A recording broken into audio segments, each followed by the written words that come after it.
அதிமுக தொண்டர்கள் இந்த திருட்டு திமுகவை வீழ்த்த மைக்க கையில் எடுங்கன்னு சொல்லியிருக்காரு. எப்படி தளபதி விஜய் மைக்கில் கையில் எடுத்தாரோ அதே போல விக்கிரவாண்டி மக்களும் மைக்க கையில் எடுங்க. நாங்க வன்னியருக்கான அரசியலை பண்றோம் அப்படின்னு கேட்டா நீங்க பாமகவா அப்படின்னு கேட்பாங்க. நீங்க பறையருக்கான அரசியலை பண்றோம் அப்படின்னு கேட்டா நீங்க விசிக்கவான்னு கேட்பாங்க. நான் நாடாருக்கான அரசியலை பண்ணுன்னு கேட்டா நீங்க பெருந்தவளை மக்கள் கட்சின்னு கேட்பாங்க. நான் கோனாருக்கான அரசியல் பண்ணுன்னு கேட்டா நீங்க தேவநாதன் யாதவ் கட்சின்னு கேட்பாங்க. நான் இந்துக்களுக்கான அரசியல் பண்ணுன்னு கேட்டா நீங்க பிஜேபின்னு கேட்பாங்க. நான் திருட்டு திராவிட பயலுக்கான அரசியல் பண்ணு கேட்டா நீ திமுகவான்னு கேட்பாங்க. நான் தமிழர்களுக்கான அரசியலை பண்ணுன்னு சொன்னா நீ நாம் தமிழர் கட்சியான்னு தான் கேட்பாங்க. 50 வருஷம் கழிச்சு வந்து நாங்கள் மணிமண்டபம் கட்ட போறோம். இப்ப 50 வருஷம் மணிமண்டபம் கட்டாம புடுங்கிட்டு இருந்தியா? ஆகபுத்திராபடித்தவர்கள் அவர் சுதந்திர போராட்டத்தில் போராடியவர். ஆகாத வகைகளில் அவருக்கு மணிமண்டபம் கட்டி கொடுத்து நம்முடைய தாத்தா தான், நம்முடைய அப்பா தான். யாராவது கேட்டாங்களா?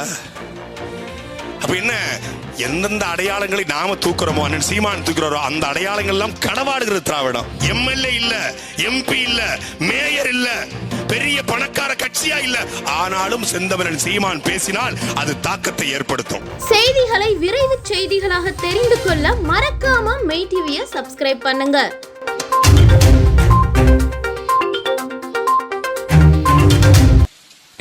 14 வருஷம் தொண்டை தண்ணி வத்த கத்தியாச்சு. பாதி வயசையும் நாங்களும் தாண்டியாச்சு. நர வேற வந்துருச்சு. இப்போ மொத்த வாழ்க்கையில 14 வருஷம் அழகான எங்க அண்ணனாவது 40 வயசுல தான் கட்சி தொடங்கினார். நானே 22 வயசு எங்க அண்ணன் கையை பிடிக்கும் போது வாழ்க்கையினுடைய எல்லா இன்பங்களையும் தொலைச்சிட்டோம். இளமை பருவத்தை மொத்தமாக இந்த அரசியலுக்கு கொடுத்துக்கிறோம். எந்த எதிர்பார்ப்பும் இல்ல. என்னை போன்ற எனக்கு கீழே தம்பி ஹிம்லர், அதுக்கு கீழே தம்பி இடுமானம் கார்த்தி, அதுக்கு கீழே அபு. இன்னைக்கு எங்க அக்கா சத்யாவுடைய மகள் 18 வயசுல கட்சிக்கு வர்றாங்க. எல்லா இளமைய நாங்க இன்வெஸ்ட் பண்றோம். பணத்தை இன்வெஸ்ட் பண்ணல, எங்க சொத்தை வைக்கல, எங்க நகையை வைக்கல, எங்கள் வாழ்க்கையை இந்த அரசியலுக்காக நாங்கள் அர்ப்பணித்திருக்கிறோம். நாங்கள் கருணாநிதி போல வாரிசு அரசியல் செய்யல. எங்க அப்பாலாம் சாதாரண பொதுக்கூட்டத்தை பார்த்திருக்க மாட்டாரு. அரசியலுக்கு வாடையே கிடையாது. எங்க அம்மாவுக்கு கை நாட்டு தவிர என்னன்னு தெரியாது.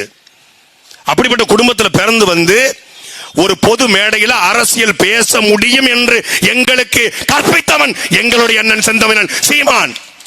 இன்னைக்கு இந்த நாம் தமிழர் கட்சி கூட்டு இருக்கிற அத்துணை பேச்சாளர்களும் மாநில பொறுப்பாளர்களும் எவருக்கும் அரசியல் என்னன்னே தெரியாது. 2010க்கு முன்னாடி எனக்கெல்லாம் தேசிய இறையாண்மையா, தேசிய பாதுகாப்பா புதுசா இருந்துச்சு. 2010 கட்சியில் சேரும்போது இறையாண்மை, தேசியம், தமிழ் தேசியம், அதுக்கப்புறம் முத்துராமலிங்க தேவர் நம்ம ஆளுக அப்படின்னு நினைச்சுக்கிட்டு இருந்த இடத்துல முத்துராமலிங்க தேவர் நம்ம ஆளுகளா, தமிழ் தேசிய இனத்தினுடைய அடையாளம் என்று உணர்த்தியவன் எங்களுடைய அண்ணன் செந்தமிழன் சீமான். இமானுவேல் சேகரனாரா அவர் நமக்கு எதிரானவர்ல அப்படிங்கிற சிந்தனை இருந்த என்னை போன்றவர்களை அவர் நம்ம தாத்தா என்று உணர்த்தியவன் எங்களுடைய அண்ணன் செந்தமிழன் சீமான். அப்படித்தான் ரெட்டமலை சீனிவாசனாரை, அயோத்தியாச பண்டிதரை, காமராஜரை, கக்கனை, ஜீவானந்தை, சிங்கார வேலரை, எங்களுடைய வஉசி சிதம்பரனாரை எல்லாவற்றையும் எங்கள் அடையாளமாக உணரச் செய்தார்.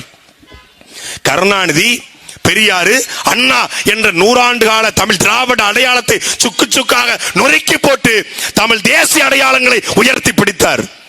இன்னைக்கு வந்து ரெட்டமலை சீனிவாசனாருக்கு நாங்க நினைவு மண்டபம் கட்ட போறோம். 50 வருஷமாச்சு ஐயா தாத்தா இமானுவேல் சேகரனார் இறந்து. 50 வருஷம் கழிச்சு வந்து நாங்கள் மணிமண்டபம் கட்ட போறோம். இப்ப 50 வருஷம் மணிமண்டபம் கட்டாம புடுங்கிட்டு இருந்தியா? சீமான்னு ஒருத்தர் வந்ததுக்கு பிறகு அந்த அடையாளங்களை களவாட முத்துராமலிங்க தேவருடைய சமாதிக்கு போய் நின்றுகிட்டு இவர் பேசுறார் ஸ்டாலின். ஆக முத்துராமலிங்க தேவர்கள் அவர் சுதந்திர போராட்டத்தில் போராடியவர். ஆகாத வகைகளில் அவருக்கு மணிமண்டபம் கட்டி கொடுத்து நம்முடைய தாத்தா தான், நம்முடைய அப்பா தான். இப்ப யாராவது கேட்டாங்களா? அப்ப என்ன, எந்தெந்த அடையாளங்களை நாம தூக்குறோமோ, அண்ணன் சீமான் தூக்குறோம், அந்த அடையாளங்கள் எல்லாம் கடவாடுகிறது திராவிடம். சீமான் வந்ததுக்கு அப்புறம் என்னப்பா, என்ன நீங்க பெரிய சாட்சிங்க, 1.1 8 விழுக்காடு வாக்கு தானப்பா வாங்கினீங்க, இன்னைக்கு அங்கீகாரம் பெற்றீங்க, அவ்வளவுதானே என்ன கேக்குறான். சீமான் வந்ததுக்கு அப்புறம் 1.1 4 8.2 அதுவல்ல எங்களுடைய வெற்றி. அண்ணன் சீமானுடைய அரசியலுக்கு கிடைத்த வெற்றி என்ன தெரியுமா?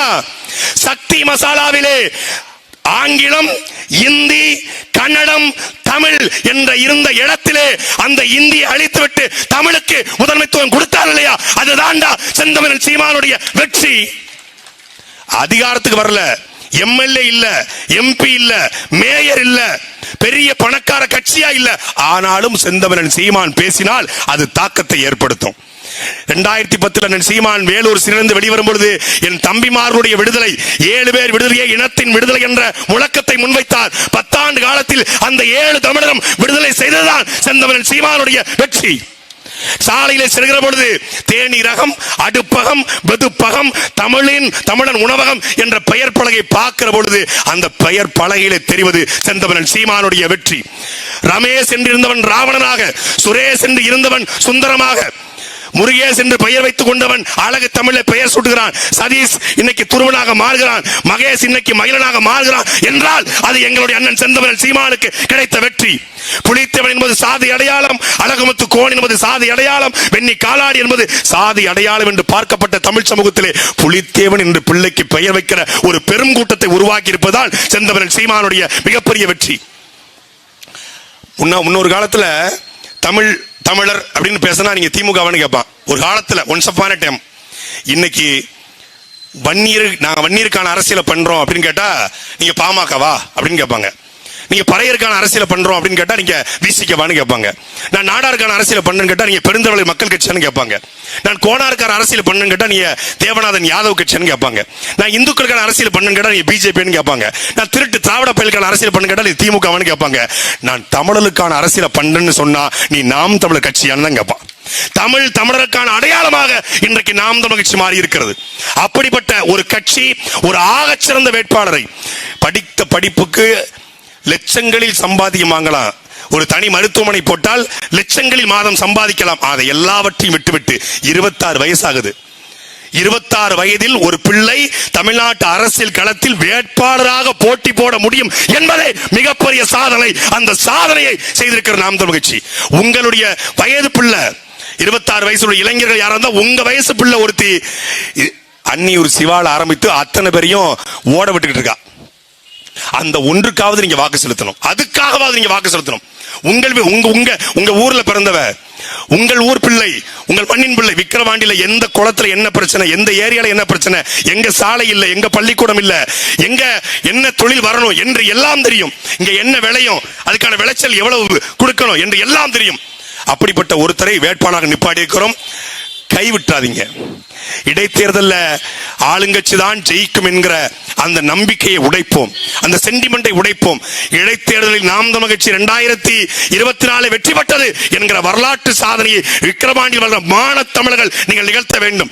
இன்னைக்கு அதிமுகவுடைய பொதுச் செயலாளர் மரியாதைக்குரிய ஐயா எடப்பாடி பழனிசாமி சொல்லியிருக்கிறார், அதிமுகவுடைய தொண்டர்கள் நீங்கள் பாட்டாளி மக்கள் கட்சிக்கு வாக்கு செலுத்த வேண்டாம் என்று சொல்லியிருக்கிறார். அது நாங்கள் வரவேற்கிறாங்க. தாண்டி அதிமுகவுடைய தொண்டர்களுக்கு மறைமுகமான ஒரு உத்தரவை அவர் கொடுத்திருக்கிறார். அதிமுக தொண்டர்கள் இந்த திருட்டு திமுகவை வீழ்த்த மைக்க கையில் எடுங்கன்னு சொல்லியிருக்காரு. எப்படி தளபதி விஜய் மைக்கில் கையில் எடுத்தாரோ அதே போல விக்கிரவாண்டி மக்களும் மைக்க கையில் எடுங்க. அபிநயா பொன்னியவர்களுக்கு 2ஆம் எண்ணிலே மைக்கு சின்னத்தில் வாக்களியுங்கள். நன்றி, வணக்கம். நாம் தமிழர். அடுத்ததாக